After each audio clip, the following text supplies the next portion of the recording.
You can get all excited about lifting 200 pounds till you get to the gym, and then you need a new excitement.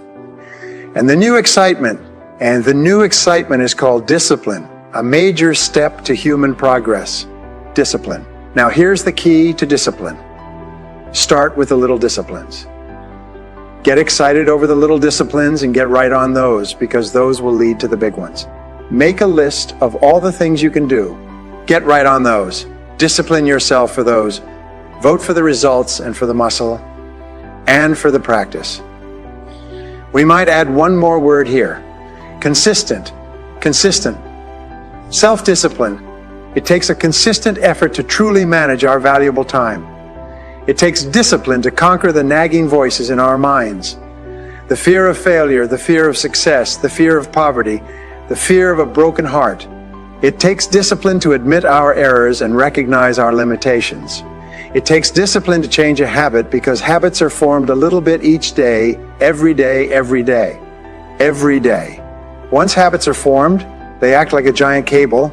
They act like a nearly unbreakable instinct that only long-term disciplined activity can change. You've got to really work on your consistent self-discipline on a daily basis, or you'll find yourself distracted. Distracted by negative thoughts. It's easier to go to bed late, sleep late, show up late, leave early.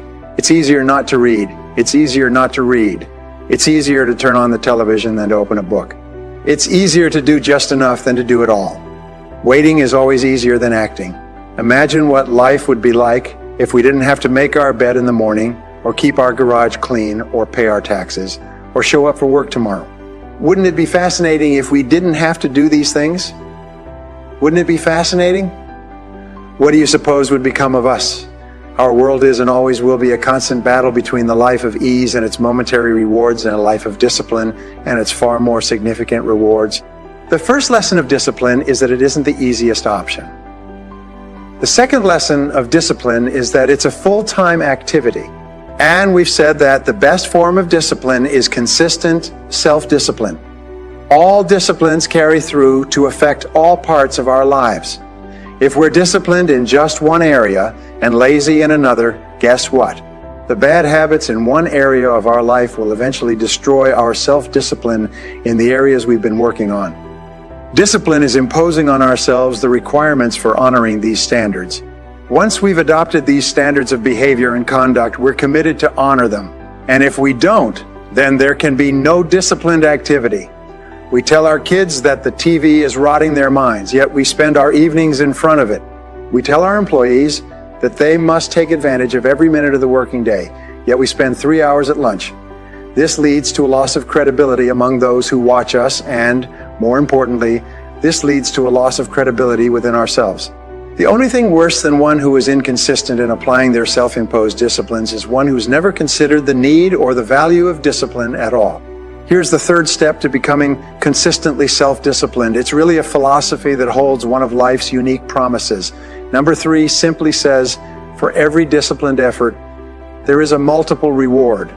Life is full of laws that both govern and explain behaviors, but this may well be the major law we need to understand. For every disciplined effort, a multiple reward. If you render unique service, your reward will be multiplied. If you're fair and honest and patient with others, your reward will be multiplied. If you give more than you expect to receive, your reward is more than you expect to receive. Your reward is more than you expect.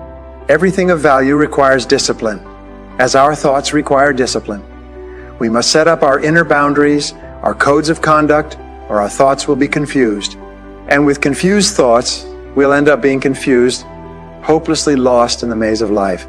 Perhaps you're on the brink of giving up, or starting over, or starting out, and the only missing ingredient to your incredible success story in the future is a new and self-imposed discipline that will make you stay longer and try harder and work more intensely than you ever thought you possibly could. Don't wait for things to deteriorate so drastically that someone else must impose discipline into your life. When the alarm clock goes off, you get up, you get out of bed, and you go do what you're supposed to do. I don't care how it feels. I don't care if it's easy or hard. It doesn't even matter to me. It's just a reaction. It's a discipline, and it's life. And that's the way I choose to live my life. People who are going to be really successful in the future are willing to make sacrifices in the present in order to guarantee that future. They're willing to invest and save their money even though they don't have a lot, knowing that with compound interest it will grow and grow over time. They're willing to spend an enormous amount of time investing in their children, knowing that this investment in their children in time and love and affection and support will pay off for decades and generations, even into the lives of their children and grandchildren. So, sacrifice is the critical word, and sacrifice means that you have the ability to discipline yourself. And the wonderful thing is, when you practice self-discipline, it actually makes you happy to practice self-discipline, to take control of yourself and make yourself do the right thing and complete it well. What is it that unsuccessful people don't like to do? Well, it turns out to be the same thing that successful people don't like to do either. But they do it anyway because they recognize that that's the price of success. Remember, the same things that unsuccessful people don't like to do are things you don't like to do either. And again, it comes back to our favorite word, sacrifice. Being willing to pay the price in the present to enjoy the great rewards in the future. All right, the next personal quality that assures success is you must determine the price that you will have to pay in order to be successful and then resolve to pay that price.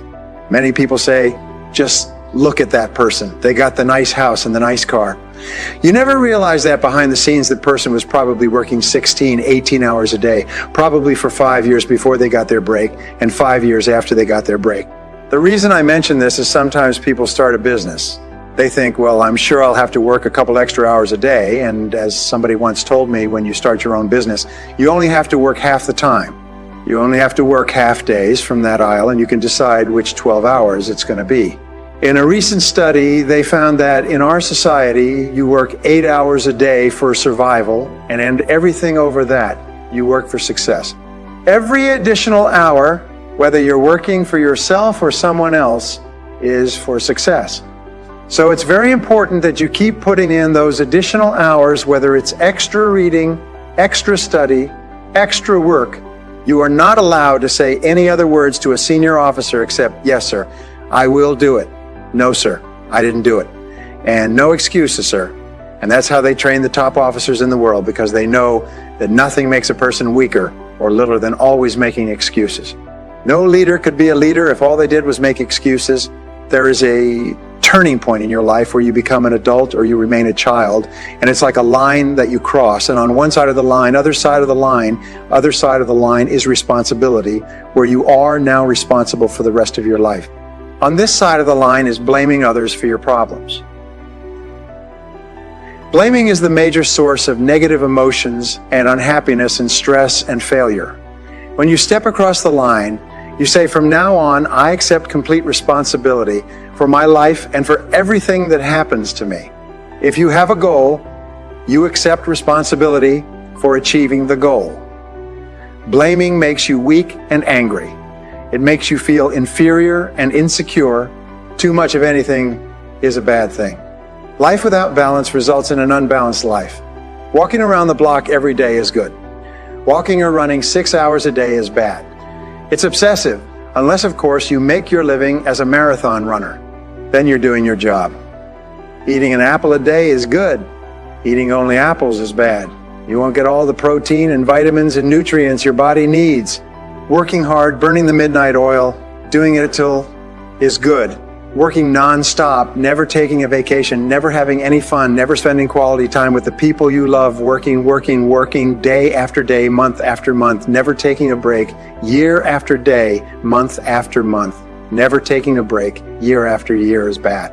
If you've got your nose to the grindstone all the time, how are you ever going to spot new opportunities? Consider new ideas. You've got to stop and ponder where you've been and where you're going. You've got to reflect so you know if you're even on the right track. If you're always working, you must be successful. No, it doesn't work that way. For a workaholic, they can work 10, 12, 14 hours a day, take 2 jobs, work them back to back. The only satisfaction is fighting off sleep, denying life's pleasures, getting more tasks done. These people are generally more task-oriented than results-oriented. Workaholics generally end up alienating their families, losing their health, facing a crisis of values, Of course, when you schedule your time and take advantage of your time, you can work smarter instead of working longer, and you'll probably end up getting more done than the workaholic and still have time for other things in life. Now, here's the key technique that you can use in your life to help keep you on the right track. Ambitious people don't see each step toward their goals as a singular step, each discipline as a singular discipline, each project as a singular project, each project as a singular sale, as a singular sale. With everything they do and with every discipline they adhere to, they see it all as part of a chain, a link in the chain of events and actions that will lead them to their final destination. Every action and every discipline in the future is a link.